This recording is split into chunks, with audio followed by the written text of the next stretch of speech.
My psyche's dream personas in all times, whether those of carnal chaos by me or others or not. Those personas of different description and demographics become the cameos and ongoing characters of my nightly dreams, whether as bosses or incidental transaction contacts or collaborators, and even passionate intimates. They are there in my nightly visions, no matter what's my emotional state or the state of my surrounding persona or civic environment.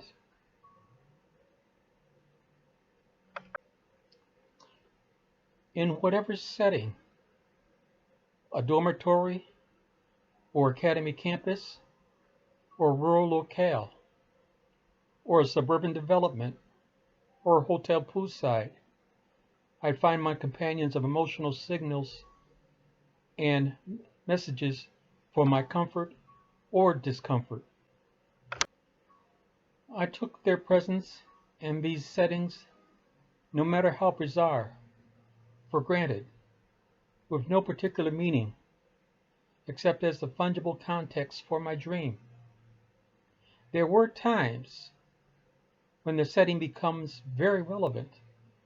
The image of Jesus Christ in the Garden of Gethsemane was a significant reassessment by me of those so-called fungible contexts.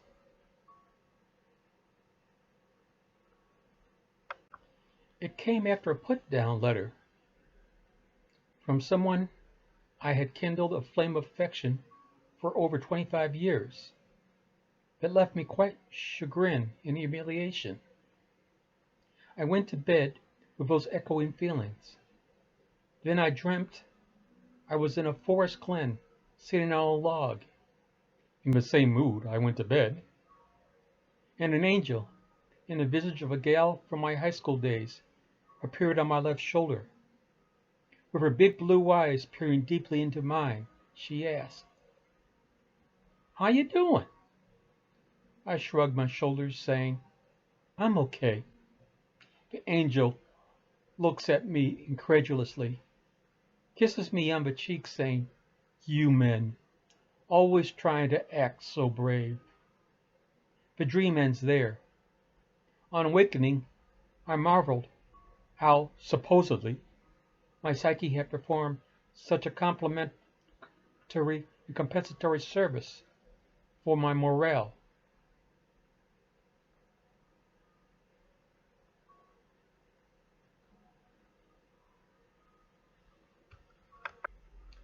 Later that day, under presumption that a memorial service was going to be held for the family member of one of my coworkers, I went to the funeral home location.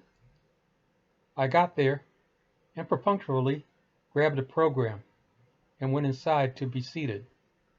Being in Corpus Christi, Texas, and the funeral home was in the Hispanic part of town, I wasn't surprised or bothered so much about the askance looks I got from the mourners and even those who seemed to be wearing the gang colors of the mid-90s.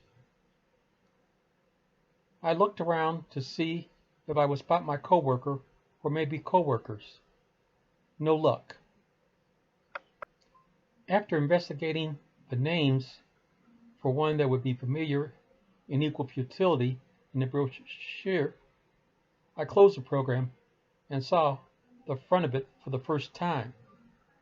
It was a replication of my and my angel's position with each other in the dream. How could this be so coincidental with that dream I had the night before? From that moment to this day, the contextual background received more attention from me. Over time, the aggregation of different setting contexts became more meaningful. One meaning I inferred from these dream settings, locale contexts, was that I was visiting a parallel reality That reality was being transmitted to me via the interlocutory powers of my subconscious as that dimension's conduit with me. No matter what was going on in my carnal temporal life, there is this other existence for my psyche. This connection is enhanced by whatever is my pre-bedtime meal. From that, I speculated that our carnal domain could very well be just the logistics supplier and base camp for our psyche's mental visitation to these other dimensional domains. The folks in those domains could also be more than holographic props of my imagination or representations of other personas' psyches intersecting with me at this emotional energy level. So when we think of a prayer, "Now I lay me down to sleep," our soul is kept and taken by a prescient domain that comprehends our needs to be addressed for our consciousness' sake.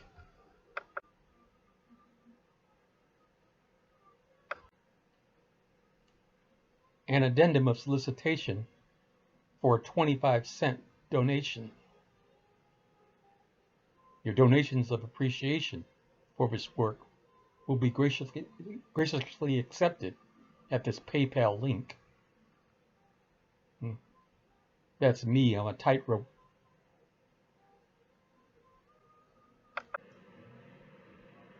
My psyche's dream personas in all times, whether those of carnal